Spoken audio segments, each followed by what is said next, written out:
Anime fans அனைவருக்கும் வணக்கம். So இன்றைக்கி நம்ம 10,000 வேர்ல்ட் எபிசோட் 82 வந்து பார்க்க போகிறோம். இந்த எபிசோட் ஸ்டார்டிங்லேயே பார்த்தீங்கன்னா ஒரு 2 பேர் சண்டை போட்டுட்ருக்காங்க.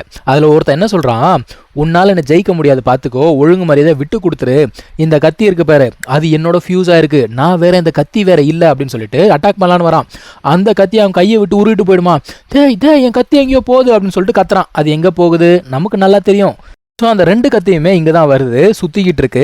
இவங்க பார்க்குறாங்க, என்னடா இது எல்லா கத்தியுமே இந்த இடத்துல வந்துருச்சு அப்படின்னு சொல்லிட்டு பார்க்குறாங்க. இங்கே இருக்கிறதுல ஸ்ட்ராங்கஸ்ட் என்ன அப்படின்னு பார்த்தீங்கன்னா எம்பரர் லெவல் ஸ்வாட் தான். அந்த எம்பரர் லெவல் ஸ்வாடு நம்ம ஹீரோட ஃபியூஸ் ஆகணும் அப்படின்னு சொல்லிட்டு பார்க்குது. ஆனால் அங்கே இருக்கவங்க அதை தடுத்துறாங்கப்பா. ஏன்னா அது வெறும் எம்பரர் லெவல் ஸ்வாட் தான். இவன் வந்து பார்த்தீங்கன்னா ஹோலி லெவலில் இருக்கான். அந்த ஸ்வாட் இவனுக்கு கரெக்டாக இருக்காது.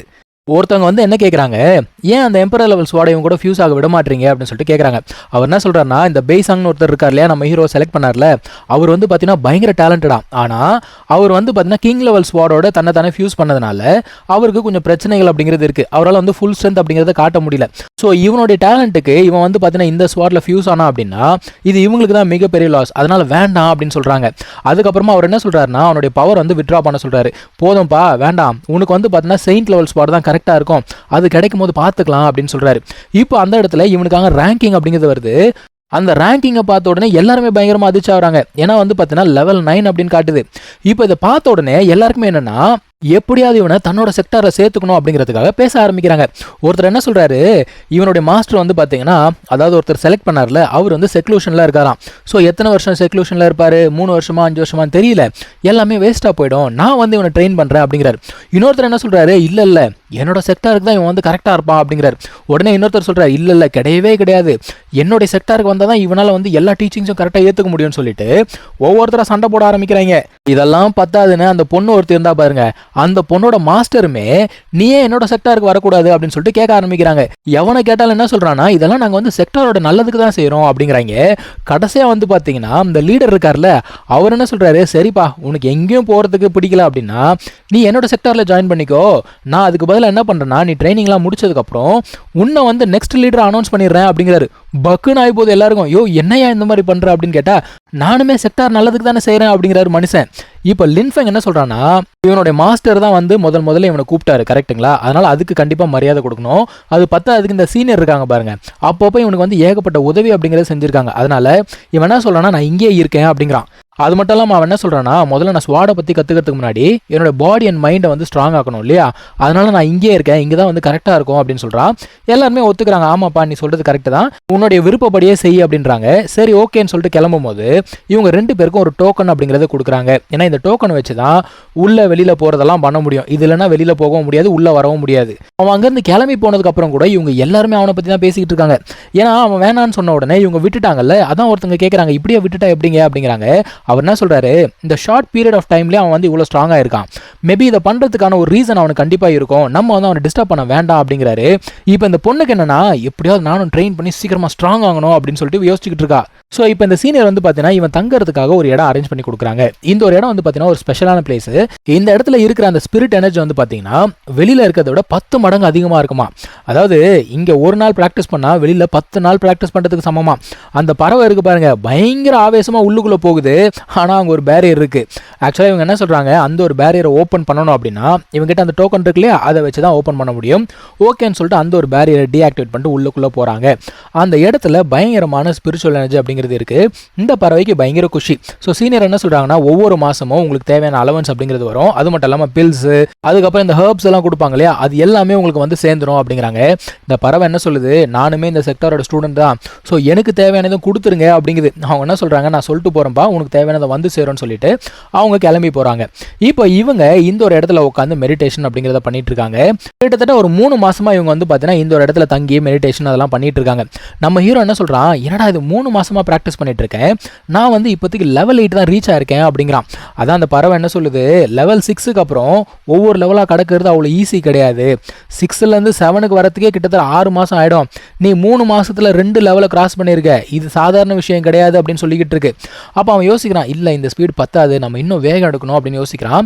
ஆனால் அவனோட தங்கச்சி எங்க, அவன் எங்கே போனா அப்படின்னு சொல்லிட்டு யோசிக்கிறான். இப்போ அவன் வெளியில் வரான். வெளியில் வந்து பார்த்தீங்கன்னா அவன் தங்கச்சியை எப்பவும் போல் ஒரு சில பேர் புள்ளி பண்ணிக்கிட்டு இருக்காங்க. எங்கே போனாலும் இந்த பிரச்சனை மட்டும் நமக்கு ஓயாது போல தெரியுது. இவங்களுக்கு கொடுக்குற அந்த மந்த்லி அலவன்ஸ் இருக்கும் பாருங்க, அதை வந்து ஒருத்தன் பிடிங்கி வச்சிருக்கான் கையில். அவன் என்ன சொல்கிறான்னா, உன்னோட பிரதர் வந்து டீமன் கிளானோட கை கூலி, அது பத்தாததுக்கு நீ வந்து அண்டர் கிரவுண்ட் ரேஸ்லேருந்து வந்திருக்க, உங்களுக்கு வந்து இங்கே இருக்கிறதுலே பெஸ்ட் ப்ராக்டிஸ் பிளேஸ் அப்படிங்கிறது தேவைப்படுதா, ஒழுங்கு மரியாதை வெளியில் போங்க அப்படின்னு சொல்லிட்டு பேச ஆரம்பிக்கிறாங்க. இவளா எப்பவும் போல் வந்து சொல்கிறா, இல்லை நான் வந்து அந்த மாதிரி கிடையாது, என் பிரதரும் அந்த மாதிரி கிடையாது அப்படின்னு சொல்லிட்டு எப்பவும் போல் சொல்லிக்கிட்டு இருக்கா. ஆனால் அவனுங்க சொல்கிறது கேட்பாங்களா? சத்தியமாக கேட்க மாட்டாங்க. அதே பழைய புராணம் தான், புதுசாலாம் எதுவுமே அவனும் பேசவே இல்லை. அந்த பழைய கதையை தான் எடுத்து பேசிக்கிட்டு இருக்காங்க. அதில் வேறு நக்கலாக இவனுங்க என்ன சொல்கிறானுங்கன்னா, நீ எல்லாம் இங்கே இருக்கவே கூடாது, உன்னை இங்கேருந்து நாங்கள் வெளியில் துரத்த போகிறோம் அப்படிங்கிறாங்க. என்னமோ இவங்க தான் அட்மிஷன் கொடுத்த மாதிரி. அந்த டைமில் கரெக்டாக லின்ஃபங் வந்துடுறாங்க. வந்து யாரா என் தங்கச்சியை புள்ளி பண்ணுறதுன்னு சொல்லிட்டு ஓங்கி வைக்கிறான் பாருங்க ஒரு அடி. அதுக்கே அவங்கெல்லாம் பயந்து போயிடறாங்க. என்னடா இது ஸ்வாட் பவர் இவ்வளோ பயங்கரமாக இருக்கே அப்படின்னு சொல்லிட்டு அதுக்கே பயந்துட்டானுங்க. அப்போ இவ வந்து அழுதுட்டு இருக்கா. இவன் என்ன கேட்குறா, எங்கே போனாலும் எதுக்கு நம்மளை வந்து இப்படி புள்ளி பண்ணுறாங்க அப்படின்னு சொல்லிட்டு அழுதுட்டு இருக்கா. அதான் அவன் சொல்கிறான், ஒன்றும் பிரச்சனை இல்லை பார்த்துக்கலாம் அப்படிங்கிறான். இப்போ லின்ஃபங் வந்து அவங்கள பார்த்து பேச ஆரம்பிக்கிறான். அவன் என்ன கேட்குறான், எங்களை வெளியில் அனுப்பணும்னு சொன்ன அந்த தைரியசாலி யாரு அப்படின்னு சொல்லிட்டு கேட்குறான். எல்லாமே அப்படியே வாயடிச்சு நிற்கிறாங்க. அதில் ஒருத்தன் பேச ஆரம்பிக்கிறான். என்ன தெரியுமா சொல்கிறான், நீ வந்து டீமன் கிளான் கூட சேர்ந்து வேலை செஞ்சிருக்க, உன்னால தான் எங்களோட சீனியர் வந்து பார்த்தோன்னா மயக்கம் போட்டு இருக்காரு, அவர் வந்து ஏஞ்சிக்கவே இல்லை, நீ எல்லாம் எந்த முகத்தை வச்சுக்கிட்டு எங்களோட ஹெவன்லி ஸ்வாட் செக்டாருக்கு வந்த, நீ எல்லாம் இங்கே இருக்கவே கூடாது, வெளியில் போ அப்படிங்கிறாங்க. அதான் லின்ஃபங் சொல்கிறான், நான் மறுபடியும் சொல்கிறேன் நல்லா கேட்டுக்கோ, உன்னோட சீனியரை நான் ஹர்ட் பண்ணல, அங்கே இருக்க அந்த டீமன் கூட சண்டை போட்டு உன் சீனியரை காப்பாற்றினதே நான் தான், உனக்கு நம்பிக்கை இல்லை அப்படின்னா என் கூட வந்து நீ சண்டை போட்டு பாரு அப்படிங்கிறான். அப்போ கூட இவனுக்கு வந்து பார்த்தீங்கன்னா வாயிலே வடை சுட்டுன்னு இருக்கானுங்க. சண்டை போடுறதுலாம் உனக்கு தகுதி இல்லை அப்படிங்கிறாங்க. அதான் நம்ம ஹீரோ சொல்கிறான், டே தகுதி இருக்கா இல்லையான்னு சொல்லிட்டு சண்டை போட்டுட்டு அப்புறம் சொல்கிறான்னு சொல்லிட்டு அவனோட ஃபீனிக்ஸ் மார்ஷல் சொல்கிறக்குள்ள அதை யூஸ் பண்ணி அட்டாக் பண்ணுறான். இப்போ ஒருத்தனுக்கு பயங்கர கோவம், நீ வந்து ஸ்னீக் அட்டாக் பண்ணிட்ட அப்படின்னு சொல்லிட்டு திரும்ப அடிக்கலான்னு போகிறான். பட் ஆனால் நம்ம ஹீரோ ஈஸியாகவே தடுத்து விட்டுறான். மறுபடியுமே அவன் அட்டாக் பண்ணலான்னு வரும்போது ரொம்ப ஈஸியாக அவனோட ட்ரூ பாடி எது அப்படிங்கிறத கண்டுபிடிச்சி தூக்கி போட்டுறான் அவனை. இப்போ லின்ஃபங் கேட்குறான், அடுத்து அவன்டா வர போறீங்க அப்படின்னு சொல்லிட்டு கேட்குறான். அது மட்டும் இல்லாமல் அவனோட மந்த்லி அலவன்ஸ் தூக்கி வச்சிருக்காங்கல்ல, எங்கடா என்னோட அலவன்ஸ் அப்படின்னு கேட்டா, நீ வந்து டீமன் கிளான் கூட சேர்ந்தவன், அது மட்டும் இல்லாமல் எங்கள் சீனியர் உன்னால் தான் மயக்கத்தில் இருக்கான், உனக்கு அலவன்ஸ் கொடுக்க முடியாதா அப்படிங்கிறாங்க. இவனுக்கு எவ்வளோ கோவம் வரும், பேச்சுவார்த்தைலாம் இதுக்கு மேலே வேலைக்கு ஆகாதுன்னு சொல்லிட்டு ஸ்ட்ரெயிட்டாக அட்டாக் தான். இப்போ அங்கே வீரவாசனம் பேசினவங்கலாம் பார்த்தீங்கன்னா பின்னாடி போக ஆரம்பிச்சிட்டாங்க. அந்த டைமில் ஒரு குரல் கேட்குது, ஒழுங்கு மரியாதை பின்னாடி போ அப்படின்னு சொல்லிட்டு ஒரு கத்தி ஒன்று இவன் அட்டாக் பண்ண வருது. இவன் என்ன பண்ணுறான், கீழே விழுந்தவனை தூக்கி அந்த கத்தி வர திசையில் வச்சிடறான். அப்போ அவனால் அட்டாக் பண்ண முடியல. ஸோ இப்போ வந்திருக்கவன் ஹெவன்லி ஸ்வாட் செக்டாரை சேர்ந்தவன் தான். நியாயப்படி பார்த்தா அவன் வந்து நம்ம ஹீரோக்கு சீனியர், ஸோ இவனுக்கு தானே பேசணும்.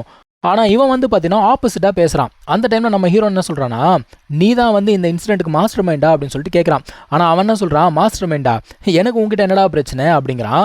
அப்போ பிரச்சனை கிடையாதுல்ல, தூரமாக போ அப்படின்னு சொன்னால் போக மாட்டேங்கிறான். இவன் என்ன சொல்கிறான்னா, நீ வந்து இங்கே இருக்கவங்க எல்லாருமே வந்து ரொம்ப க்ரூவலாக நடத்திக்கிட்டு இருக்க, எல்லாருமே நீ வந்து புள்ளி பண்ணிக்கிட்டு இருக்க அப்படிங்கிறான். அதான் அவன் சொல்கிறான், நான் புள்ளி எல்லாம் பண்ணல, நான் வந்து என் சிஸ்டருக்காக நியாயம் கேட்டுட்டு இருக்கேன், நீ என்ன எதுனே தெரியாமல் வந்து பேசுறியே, என்னை பற்றி பேசுறதுக்கு உனக்கு தகுதி கிடையாது அப்படிங்கிறான் நம்ம ஹீரோ.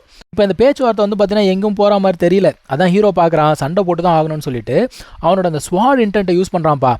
இதை பார்த்தோன்னே வந்தவன் மிரண்டு போயிட்டான். அவனா சொல்கிறானா, எது ஸ்வாட் இன்டென்ட்டா, என்னடா இது இவ்வளோ ஸ்ட்ராங்காக இருக்குது, ஏன்டா நீங்கள் என்னடா சொன்னீங்க, அவன் வீக்காக இருக்கான் தானே சொன்னீங்க அப்படிங்கிறான். அப்போ பயபில் வீக்காக இருக்கான்னு தெரிஞ்சு தான் சண்டை போட வந்திருக்கான் போல தெரியுது. அதான் லின்ஃபங் சொல்கிறான், நான் வந்து இதுக்கு முன்னாடி 2-3 வாட்டியாக அந்த டீமன்ஸ் கூட சண்டை போட்டிருக்கேன், நீங்கள்லாம் என்னை ஹீரோவாக கூப்பிடணும் அப்படின்னு நினச்சலாம் நான் சண்டை போடல. ஒவ்வொரு முறை நான் சண்டை போடும் போதும் என்னோட உயிரை பணைய வைக்கும் போதும் இந்த உலகத்துக்காக அப்படின்னு நினச்சா நான் சண்டை போட்டிருக்கேன். நீ என்னை ஹீரோவாக பேசணுன்ற அவசியம்லாம் கிடையாது, ஆனால் உண்மை என்னவோ அதை மாற்றி பேசுகிற இல்லையா, இது சுத்தமாக நல்லதுக்கு இல்லை அப்படிங்கிறான் நம்ம ஹீரோ. இப்போ ஒரு ஜீனியஸ் வந்தார் பார்த்தீங்களா, அவர்கிட்ட ஒருத்தன் வந்து ஹெல்ப் பண்ணுறான். ஐயா தயவு செஞ்சு ஹெல்ப் பண்ணுங்க அப்படிங்கிறான். அவன் சொல்கிறான், டே என்னை ஏமாற்றி கூட்டிட்டு வந்துட்டு இப்போ மறுபடியும் ஏமாத்தலான்னு பார்க்குறியா, தூரம் போடா அப்படின்னு சொல்லிட்டு இப்போ அவன் நம்ம ஹீரோ கிட்ட சமாதானம் பேசுகிறானா. எப்பா இங்கே நடந்தது வந்து ஒரு மிஸ் அண்டர்ஸ்டாண்டிங், என்னை மன்னிச்சுக்கோ அப்படிங்கிறான். கத்தியை ஆக்சுவலாக வந்து மறைய வச்சுட்டான், ஆனாலும் கையை வந்து பின்னாடி கட்டிக்கிட்டே வரான். இங்கே பாரு நான் வந்து மன்னிப்பு கேட்குறேன், என்னை மன்னிச்சுக்கோ அப்படிங்கிறான். நம்ம ஹீரோ என்ன சொல்கிறான்னா, கொஞ்ச நேரத்துக்கு முன்னாடி ஏதோ எனக்கு பாடம் எடுக்கிறேன்னு சொன்னேன், இப்போ நான் வேற மாதிரி பேசுகிறேன் அப்படிங்கிறான். ஆனால் கிட்ட வந்தவன் அட்டாக் பண்ண ஆரம்பிக்கிறான். ஆனால் இதையுமே வந்து பார்த்தீங்கன்னா நம்ம ஹீரோ ரொம்ப ஈஸியாக தடுத்துடுறான். அப்போ அவன் என்ன யோசிக்கிறான், என்னடா இவன் இவ்வளோ ஸ்ட்ராங்காக இருக்கானே அப்படின்னு சொல்லிட்டு மறுபடியும் அட்டாக் பண்ணலான்னு பார்க்கும்போது ஒரே அடி தான், கீழே போய் விழுந்துட்டான்ப்பா. ஆனால் லின்ஃபங் வந்து அதோட நிற்காம கண்டினியூஸாக அட்டாக் பண்ணிக்கிட்டே இருக்கான். அவனுக்கு அவ்வளோ கோவம். அந்த டைமில் ஒரு குரல் கேட்குது, போதும் நிப்பாட்டு, நீ தான் ஜெயிச்சிட்டல விட்டுரு அப்படிங்கிற மாதிரி ஒரு குரல் கேட்குது. ஒரு பெரிய கை வந்து இவனை அட்டாக் பண்ணுற மாதிரி வருதுப்பா. ஸோ இப்போ இந்த இடத்துக்கு யார் வராங்க அப்படின்னு பார்த்தீங்கன்னா, இவர் ஒரு டீச்சர். இவன் வெறும் டீச்சர் மட்டும் கிடையாதுங்க. இப்போ ஒருத்த அடி வாங்கிட்டு இருந்தால அவனுடைய அங்கிள். இந்த பறவை என்ன சொல்லுது, நீ எப்போ பார்த்தாலும் ப்ராக்டிஸ்னு உட்காந்துக்கிட்டு இருக்க, டீச்சர் யார் ஸ்டூடெண்ட் யாருன்னு உனக்கு தெரியல அப்படிங்குது. இங்கே வந்து பார்த்தீங்கன்னா மொத்தமாக 3 டீச்சர் இருக்காங்களாம் இந்த ஹெவன்லி ஸ்பாட் பீக்கில். அதில் இந்த ஆள் ஒருத்தன். இப்போ அந்த ஆள் என்ன கேட்குறான், நீ தான் வந்து லின்ஃபங்கா அப்படின்னு சொல்லிட்டு கேட்குறான். ஆமாங்க நான் தான் லின்ஃபங் அப்படின்னு சொன்ன உடனே அவர் என்ன சொல்கிறாரு, நீ வந்து ஓப்பனாகவே அந்த மார்ஷல் காட் டெம்பிள் கிட்ட சண்டை போட்ட அப்படின்னு கேள்விப்பட்டேன். அது மட்டும் இல்லாமல் நம்ம ஹெவன்லி செக்டாரை சேர்ந்தவன் ஒருத்தன் அங்கே இருக்கான், அவனே நீ வந்து ஹர்ட் பண்ணியிருக்க, நீ வந்து லின் ஷாவத்தியனோட பையன் வேற சொன்னாங்க. ஸோ இவ்வளோ நல்ல ஃபேமிலியிலேருந்து வந்திருக்க, நீ நல்ல ஆட்டிடியூட் மெயின்டைன் பண்ணுவோம் அப்படின்னு பார்த்தா இங்கே இருக்கவங்ககிட்டலாம் ரொம்ப க்ரூவலாக நடந்துக்கிறியே, உனக்கு நான் இன்னைக்கு ஒரு பாடம் கற்றுக் கொடுத்தே ஆகணும் அப்படிங்கிறாரு. அந்த டைமில் இந்த பறவை என்ன சொல்லுது, டே என்னடா இவங்கெல்லாம் வந்தாங்க, வந்து பார்த்த உடனே சண்டை போட ஆரம்பிக்கிறாங்க, நான் போய் செக்டார் மாஸ்டரை கூட்டு வரேன் அப்படிங்குது. ஆனால் இவன் வந்து வேணான்னு சொல்கிறான். பட் ஆனால் அதுக்கு பயங்கர பயம். அது என்ன சொல்லுது, இதெல்லாம் வேலைக்கு ஆகுது, நான் முதல்ல போய் கூட்டு வரேன் அப்படின்னு சொல்லிட்டு வேகமாக பறந்து போச்சு அங்கேருந்து. இப்போ நம்ம ஹீரோட தங்கச்சிக்கு என்னன்னா, எங்கே போனாலும் புள்ளி பண்ணுறாங்களே அப்படின்னு சொல்லிட்டு பயங்கர மன வருத்தம் அவளுக்கு. அவள் வந்து என்ன பண்ணுறதுன்னு தெரியாமல் முடிச்சுட்டு இருக்கா. அந்த டைமில் அந்த மாஸ்டர் என்ன தெரியுமா சொல்கிறான், பரவாயில்லையே நீ வந்து ரொம்ப காமாக நின்றுட்டு இருக்க, பார்ப்போம் எந்த அளவுக்கு நீ வந்து வேர்த்தியாக இருக்க அப்படின்னு சொல்லிட்டு அட்டாக் பண்ணலான்னு வரான்ப்பா. இப்போ வேறு வழி கிடையாது, சண்டை போட்டு தான் ஆகணும் அப்படின்னு சொல்லிட்டு லின்ஃபங் என்ன பண்ணுறான், திரும்ப அடிக்க ஆரம்பிக்கிறான். ஸோ இவன் என்ன பண்ணுறான், அந்த நிர்வாண ஃபயர் இருக்கு இல்லையா, அதை யூஸ் பண்ணி அட்டாக் பண்ணுறான். ஆனால் அந்த மனுஷன் ஒரு ஷீல்டு மாதிரி யூஸ் பண்ணி உள்ளுக்குள்ளே நிற்கிறாருப்பா, ஒன்றுமே ஆகலை. அடுத்து என்ன பண்ணான்னா, அந்த ஒயிட் பிரிசன் இருக்கும் இல்லையா, அந்த ஒரு டெக்னிக்கை யூஸ் பண்ணுறான். இருந்தாலுமே இந்த மனுஷன் ஈஸியாக அதையும் உடச்சு போட்டுறாரு. இவர் வந்து இந்த டிவைன் மார்ஷல் ரெல்ம் அப்படின்னு சொல்லுவாங்க, அந்த லெவலில் இருக்காரு. நம்ம ஹீரோ வந்து பார்த்தீங்கன்னா இன்னுமே ஹெவன்லி மார்ஷல் ரெல்மில் தான் இருக்கான். இப்போ அந்த மனுஷன் பெரிய ஹெவன்லி பாம் அப்படிங்கிறத யூஸ் பண்ணி அட்டாக் பண்ணுறாரு. நம்ம ஹீரோ என்ன பண்ணனா, அதையுமே தடுக்கிறான். ஸோ 2 பேருடைய பவருமே ரொம்ப ஈக்குவலாக தான் மேட்ச் ஆகுது. 2 பேரோட பவருமே வந்து கேன்சல் ஆகுது. இந்த மனுஷனுக்கு என்னன்னா, என்னடா இந்த பையன் இவ்வளோ ஸ்ட்ராங்காக இருக்கான், இவனோட பவர் வந்து ஆல்ரெடி டிவைன் மார்ஷல் ரெல்ம் அளவுக்கு இருக்கே அப்படின்னு சொல்லிட்டு யோசிக்கிறாரு. இவர் என்ன சொல்கிறாரு, இத்தனை வருஷத்தில் யாருமே சண்டை போட்டு இவரை ஹர்ட் பண்ணதே கிடையாதான், இவன் வந்து அந்த அளவுக்கு ஸ்ட்ராங்காக இருக்கானா, ஸோ உன்னை இன்னைக்கு நான் பனிஷ் பண்ணியே ஆகணும் அப்படின்னு சொல்லிட்டு மறுபடியும் நம்ம ஹீரோ கிட்ட சண்டை போட வராரு. இப்போ அவன் என்ன பண்ணுறான், மறுபடியும் இன்னொரு டெக்னிக் அப்படிங்கிறத யூஸ் பண்ணுறான். அந்த மனுஷன் என்ன கேட்குறான், மறுபடியும் நீ அதே டெக்னிக் தான் யூஸ் பண்ணுறியா அப்படின்னு சொல்லிட்டு அட்டாக் பண்ணலான்னு வரும்பொழுது இப்போ இந்த பறவை வந்து பார்த்தீங்கன்னா எங்கேருந்து வந்ததுன்னு தெரியல, அது வந்து தடுக்குதுப்பா. இப்போ அந்த பறவை நம்ம ஹீரோ 2 பேருமே பின்னாடி போய் விழுந்துடுறாங்க. ஆனாலும் அந்த மனுஷன் நிற்கிற மாதிரி தெரியல, உன்னை விட மாட்டேன், பனிஷ் பண்ணியே தீருவேன் அப்படிங்கிறான். இப்போ நம்ம ஹீரோக்கு என்னன்னா, நம்ம அந்த டெக்னிக்கை யூஸ் பண்ணலாமா அப்படின்னு சொல்லிட்டு யோசிக்கிறான். அந்த ஹெவன்லி மிரரை கையில் எடுத்துட்டான். அந்த மனுஷனும் வேகமாக அட்டாக் பண்ணுறதுக்கு வந்துட்டான், கிட்ட வந்துட்டான். இவனுமே வந்து பார்த்தீங்கன்னா அட்டாக் பண்ண போகிறான். அந்த நேரத்தில் யாரோ ஒருத்தர் குறுக்க வந்து அந்த ஒரு கத்தியை பிடிக்கிறாங்க. வேற யாரும் கிடையாது, இவனோட மாஸ்டர் தான். ஸோ மனுஷன் ஒரு வழியாக செக்லூஷன்லேருந்து வெளியில் வந்துட்டார் போல தெரியுது. அவர் என்ன சொல்கிறாரு, எவ்வளோ தைரியம் இருந்தால் ஏன் ஸ்டூடெண்ட் மேலே நீ கையை வைப்ப, உனக்கு அந்த தைரியம் எங்கேருந்து வந்தது அப்படிங்கிறாரு. நடுங்கி போயிட்டானுங்க அங்கே இருந்தவனுங்கெல்லாம். அவன் என்ன சொல்கிறானா, இல்லை லின்ஃபங் வந்து இங்கே இருக்கவங்க எல்லாரையும் புள்ளி பண்ணிட்டு இருக்கான், அதுக்கு தான் நான் கேள்வி கேட்க வந்தேன் அப்படிங்கிறாங்க. இப்போ அந்த இடத்துக்கு சீனியரும் வந்துடுறாங்க. அவங்க வந்து லின்ஃபங் என்ன கேட்குறாங்கன்னா, இந்த சண்டைக்குள்ளே நீ எப்படி ராசா போன அப்படிங்கிறாங்க. அதான் லின்ஃபங் சொல்கிறான், இல்லை எங்களோட மந்த்லி ரேஷன்ஸ் அவங்க எடுத்து வச்சுட்டாங்க அப்படின்னு சொன்ன உடனே இப்போ இவங்களுக்கு பயங்கர கோவம் வருது. ஏன்னா அந்த மாஸ்டர் என்ன பண்ணுறாரு, அவன் ஒழிச்சு வச்சிருந்தான் பார்த்தீங்களா, அந்த ரேஷனை வெளில எடுக்கிறாரு. அதான் அவர் கேட்குறாரு, இதுக்கு என்னடா பதில் சொல்ல போகிறீங்க அப்படின்னு சொல்லிட்டு கேட்குறாரு. இவனுங்க ஒரு வழியாக ஒத்துக்கிறானுங்க. இல்லை இந்த மாதிரி சீனியர் ஒருத்தர் வந்து மயக்கத்தில் இருக்கார்ல, அவருக்காக நாங்கள் பழி வாங்கிறதுக்கு வந்தோம் அப்படின்னு சொல்லிட்டு ஒத்துக்கிறானுங்க. அது மட்டும் இல்லாமல் இது எல்லாத்துக்கும் காரணக்கர்த்தா யாருன்னு சொல்லிட்டு மொத்தமாக சேர்த்து கையை காட்டி விட்டாங்க. இப்போ இந்த சீனியருக்கு என்ன அப்படின்னா, இவன் வந்து பல முறை இவனோட உயிர் அப்படிங்கிறத தியாகம் பண்ணி உங்களுக்கு ஹெல்ப் பண்ணியிருக்கான். இந்த மாதிரி பண்ணிகிட்டே இருந்தீங்கன்னா நாளைக்கு உதவி தேவைப்படும் போது யார் வந்து ஹெல்ப் பண்ணுவாங்க, எவனும் வரமாட்டான். ஸோ மாஸ்டர் என்ன சொல்கிறாருன்னா, இவங்க வந்து ஆல்ரெடி என்கொயரி பண்ணிட்டாங்களாம், இவனை பற்றி மொத்த என்கொயரி அப்படிங்கிறத பண்ணியிருக்காங்க. அந்த என்கொயரியோட ரிசல்ட்டாக இவன் மேலே எந்த தப்புமே கிடையாது, ஆக்சுவலாக இவன் வந்து டீமன்ஸை எதிர்த்து பல முறை சண்டை போட்டிருக்கான் அப்படிங்கிறது தெரிய வந்திருக்கு. ஸோ மறுபடியும் தேவையில்லாமல் இதை வச்சே இவனுக்கு பேசிகிட்டு இருக்கிறது இவருக்கு பயங்கர கோவத்தை கொடுக்குது. இதுக்கெல்லாம் காரணக்கர்த்தா ஒருத்தர்னால அவனை என்ன பண்ணுறாரு, அவனோட மொத்த கல்டிவேஷனை அழிச்சு விட்டுறாருப்பா. அழிச்சிட்டு இந்த செக்டார்லேருந்து அவனை வெளியில் தள்ளிடுறாரு. அதுக்கப்புறமா மற்றவங்களுக்குலாம் வந்து பார்த்தீங்கன்னா ஒரு சில தண்டனைகள் அப்படிங்கிறத கொடுக்குறாங்க. இந்த டீச்சர் இருக்கான் பாருங்க, அவனுக்கு அந்த டீச்சர் பொசிஷனே எடுத்து விட்டாங்க. எல்லாத்தையும் சால்வ் பண்ணி முடிச்சுட்டு மாஸ்டர் என்ன சொல்கிறாருன்னா, நான் உள்ளுக்குள்ளே வரலனா கூட நீ வந்து அவனை சமாளிச்சிருப்ப அப்படிங்கிறது நல்லா தெரியும், நீ வா உள்ளே போகலாம், நம்ம உள்ளே போய் பேசலாம், உங்ககிட்டலாம் ஒன்று சொல்லணும் அப்படின்னு சொல்லிட்டு கூப்பிட்டு போகிறாரு. ஸோ இங்கே தான் இந்த ஒரு எபிசோட் அப்படிங்கிறது முடியுதுங்க. நம்ம அடுத்த எபிசோடில் மீட் பண்ணலாம். தேங்க்யூ ஸோ மச் ஃபார் வாட்சிங். Take care. பை.